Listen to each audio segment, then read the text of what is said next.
You know, it's a cliche, but it's true. The Providence mayor's race is starting to really heat up.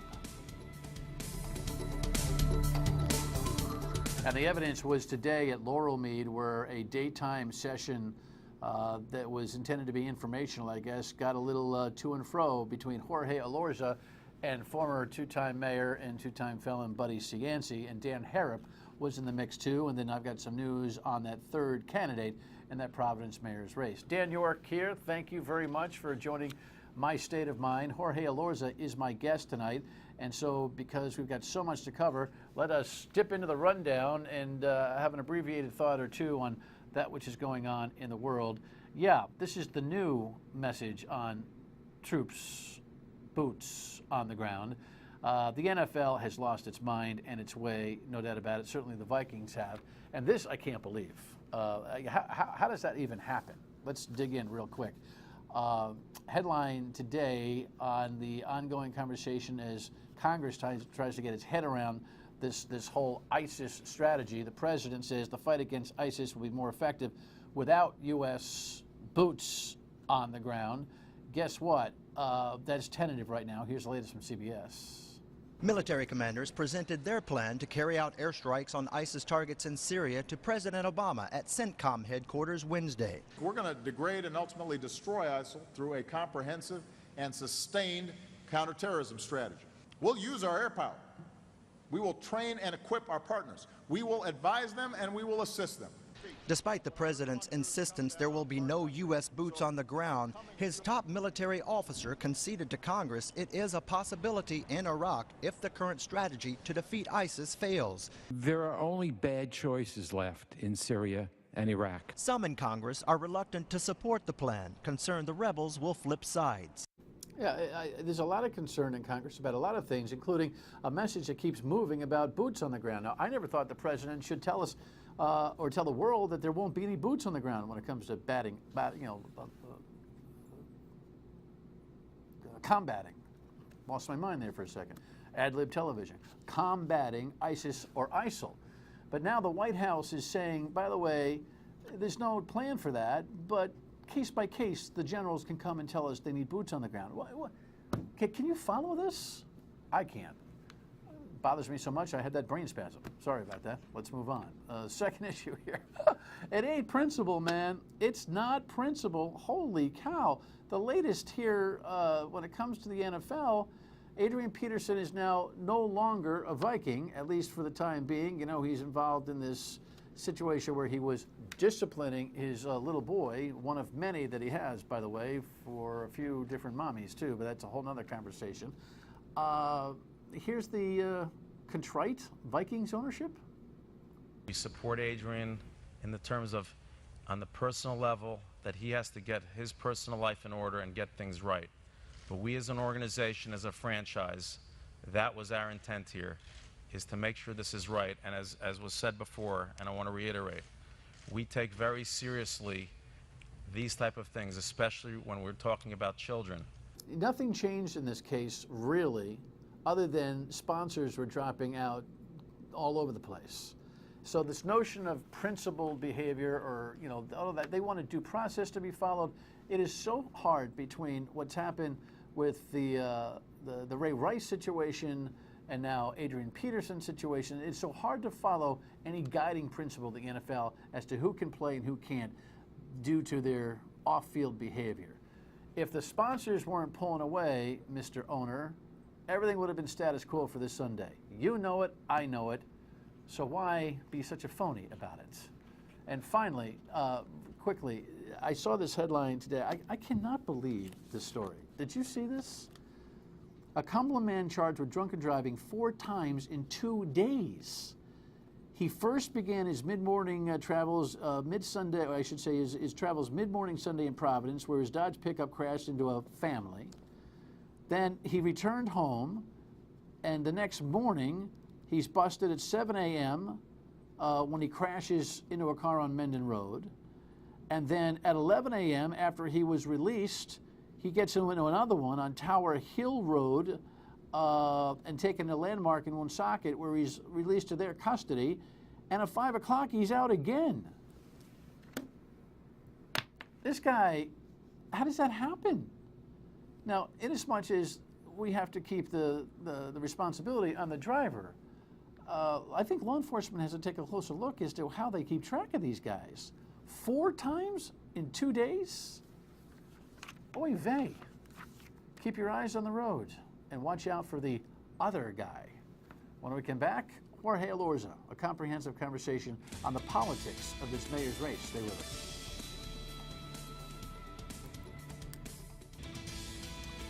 So welcome back in. If there's any developing news in the Providence mayor's race, it would be this. I can't say it's game-breaking, but it's something. Dan Harrop, the Republican in this race, asserted on my radio show today that he's absolutely, positively not going to get out of the race. I am not getting out of the race. I have made media buys extending all the way to November the 3rd. I am going through, and my name will be on the ballot in November. Under no circumstances will you consider leaving the race? Under no circumstances will I consider leaving the race. And that happened after I chided him a little bit to kind of like spit it out once and for all. But, you know, an important guy in this race, too, is Jorge Elorza. Congratulations on your Democratic primary night win. Thanks so much. I appreciate it. You got, what, about 2 hours rest, and then and you're back at it. We rested, well, we celebrated for about 2.5 hours.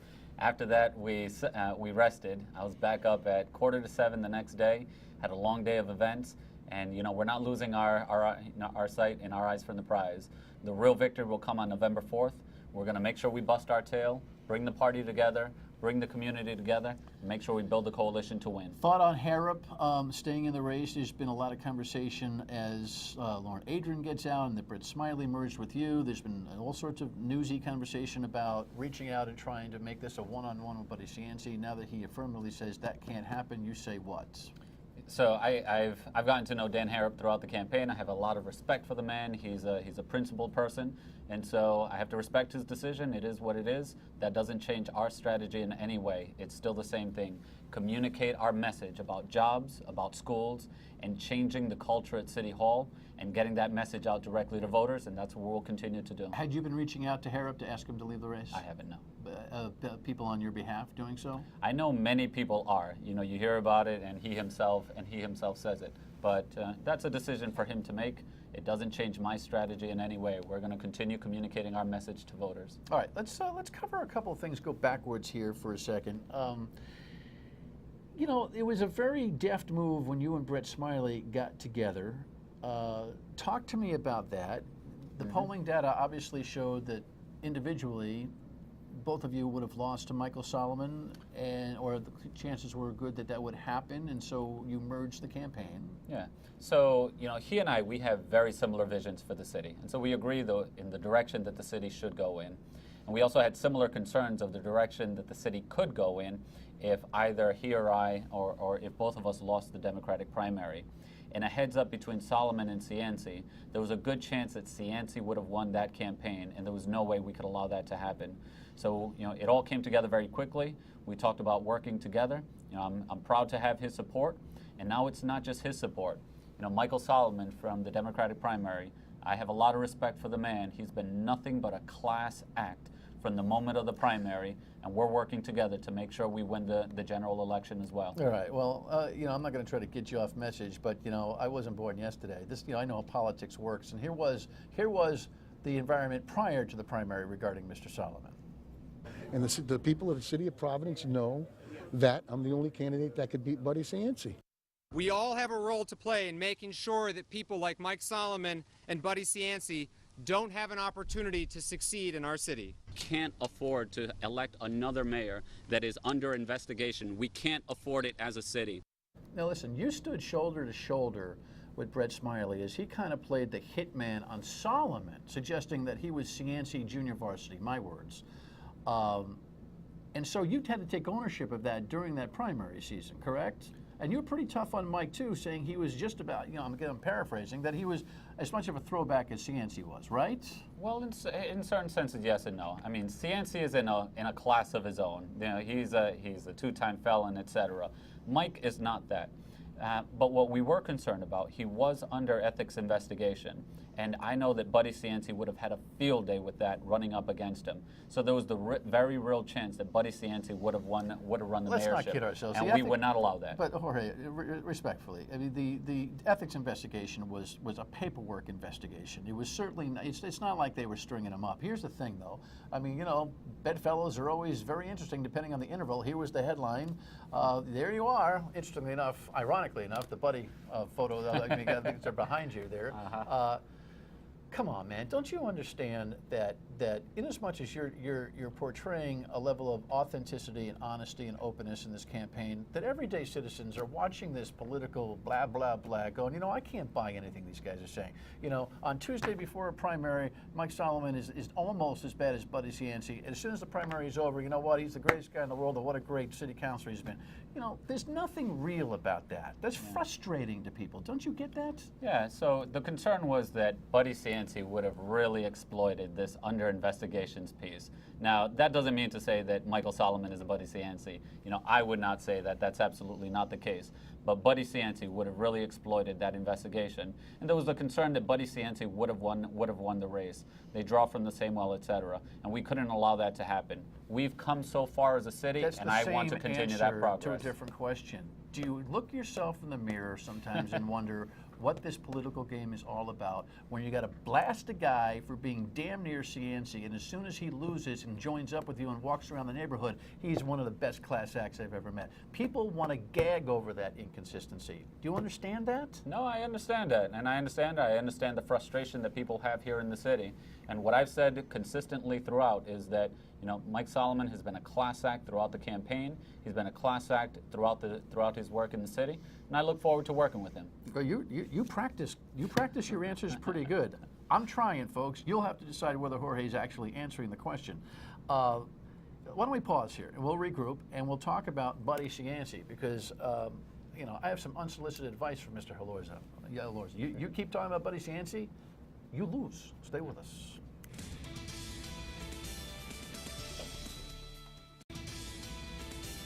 All righty, so Jorge Elorza is my guest. He is the Democratic winner in the Democratic primary. I said that twice. That wasn't easy, and you had to navigate your way through a tough field. So congratulations again, because you know, at the beginning, I'm not so sure I would have said you were the guy that would come out of that whole thing, right? But you have. The one thing, though, that has been the theme for everybody in this campaign is lions and tigers and bears, oh my. Don't elect Buddy Cianci, or all hell is going to break loose. We're going to fall into a big dark hole. You made that comment today in one way. You're in this Laurel Mead event, the radio newsroom. Steve Klampkin caught the audio of you and Buddy Cianci at the same forum today. Listen to this. I'm running for mayor to change the culture at City Hall. I'll be frank, and I'll be honest.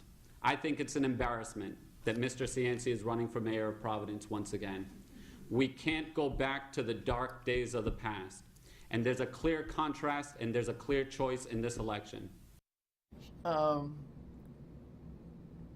Consistent. Mm-hmm. I think you're making a mistake. I'm not here to be Nelson Newsman. I'm here to have a conversation with you. I think you're making a big mistake. I think there's a titillation factor in Buddy Cianci's running in this race. He's got folks who will take a bullet for him. He's got people who throw up over him. And there's a whole bunch in the middle who are trying to figure out who's going to lead here. While you're running against Buddy Cianci, people are looking for answers about what the city is going to do. Yeah. You keep raising the issue with him, you could pay for it. Yeah. Well, you know, what I talked about in the forum today, what I really want to make clear is that, you know, this is a guy who takes credit for all these things that he actually didn't do. And he's the first to deflect blame for all the awful things that he actually did do. You've said that before. He's never shown remorse. He's never apologized for what he did.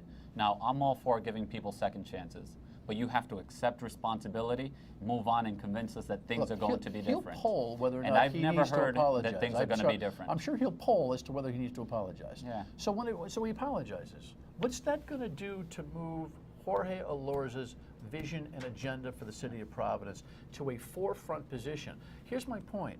I think you're a very capable guy, and my instinct is that you could be a very competent, maybe successful mayor. It's a big project, but right now it's hard. It's hard in the conversation that I see amongst everyday people to eliminate Buddy as the exclusive litmus test on the election. Fair enough. You know, these are the news clips that we catch on the sound bites. But you have to know how the news will react to your speech. No, fair enough. But much of the debate today was me laying out my vision, talking about how to create jobs. Now, we have a plan to invest in the working waterfront. We have a plan to retain our talent, make sure our kids have internships so that they stay here after graduation. We have a plan to look at Austin, Texas, and how they've invested in arts and culture, and make arts and culture here in Providence a driver of economic activity. We're looking throughout the country to see what's working out there. Let's borrow from Pittsburgh. Let's borrow from Portland, Oregon, and from Baltimore, Maryland. And let's develop our port in the same way that they did. Or let's reform our schools in the way that Cincinnati, Ohio does with full-service community schools. We're talking about my vision for the city. So don't make that mistake. We're certainly getting our vision out there and talking to voters directly about what an Elorza City Hall in Elorza, Providence looks like. You, my new friend, are a challenge, and you're good. But you know, I've been around the track a few times. Our first visit, you had all the chance in the world to talk about issues, and on your next visit, or 2 or 10, you'll have a lot of chance to talk about issues as we get toward election day. You'll be invited here as much as you want to come. But don't avoid the question. The question is about strategy. Yeah. And if you keep talking about this guy and he becomes the marquee conversation in this race, more so than he already is, you get lost. And all that you just said will not be heard. Yeah. And you've got to manage the media. Because you could talk for an hour about your vision. All you got to do is say, you know what, you embarrass us, and that's the headline. You get that, don't you? Oh, absolutely. Did you pay somebody in a consultancy to tell you that? Because that was no charge. I appreciate it. I'll come back with some more advice. So, you know, our vision here in the city of Providence is about opening opportunity for folks. We have to create jobs here in the city. We're paying so much in taxes, and we're still facing a very tough fiscal situation.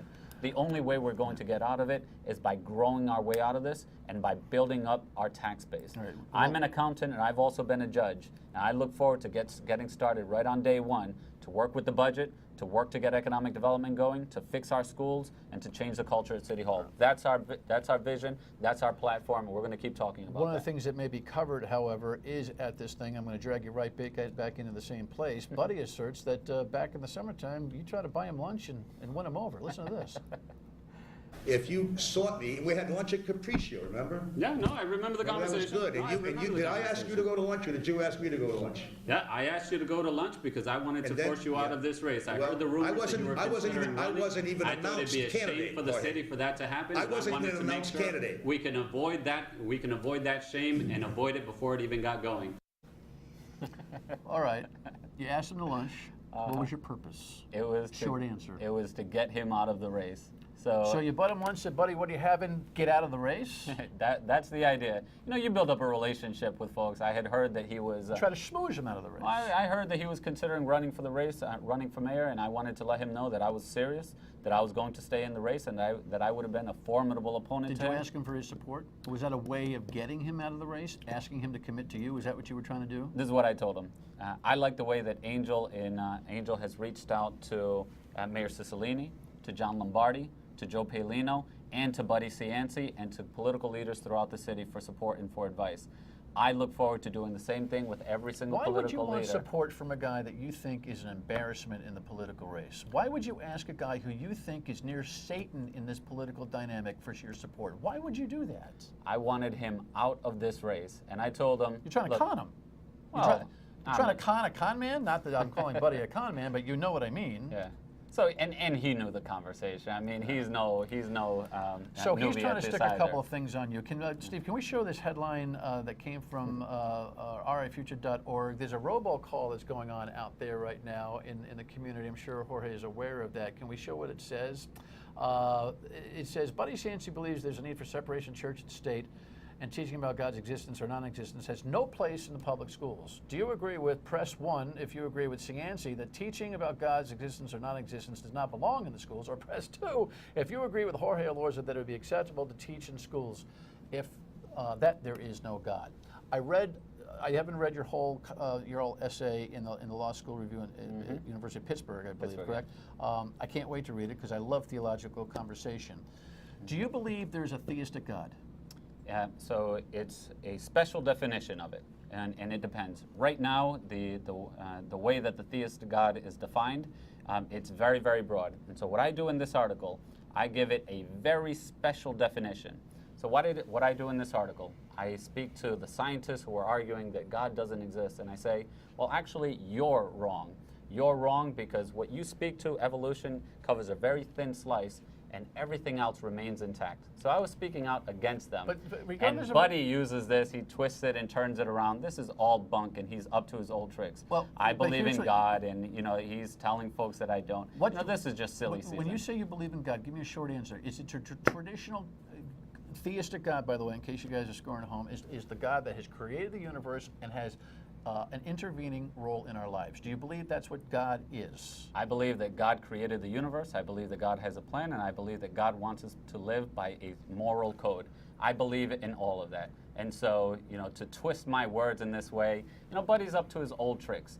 And he's already been politifacted on other issues, and it's shown that he's false. No. We're not going to let him get away with this. I don't need politifact. And we're going to make sure we continue clearing the air and setting the record straight. Very quickly, municipal tax. He's also tried to stick that on you. Exactly. You have said that you like the idea. You haven't said that you'd issue the concept. it for a platform. The concept makes sense because if you like the concept, why wouldn't you actually be treated as somebody who might enact that concept down the line? Whether it makes sense for Providence, whether it makes sense for Providence now, those are completely different questions. I have not talked about that on my campaign. I have no plans to bring it in my administration. So again, they're twisting these words, and Providence Journal has already politifacted it and shown that it's false. Well, We're not going to let him get away with his old tricks. Thank God for PolitiFact. We're out of time. Good to see you. Come back a lot, okay? All right. Will you share the set with Cianci before Election Day? Sure, if you invite us. All right. See you back. We'll be right back. We ran over, sorry. This is how you get in touch, 228-1886, or email me or Facebook post or the like. We will see you tomorrow night. Who's on tomorrow night? Dan McKee, Lieutenant Gubernatorial winner on the Democratic side. Good night.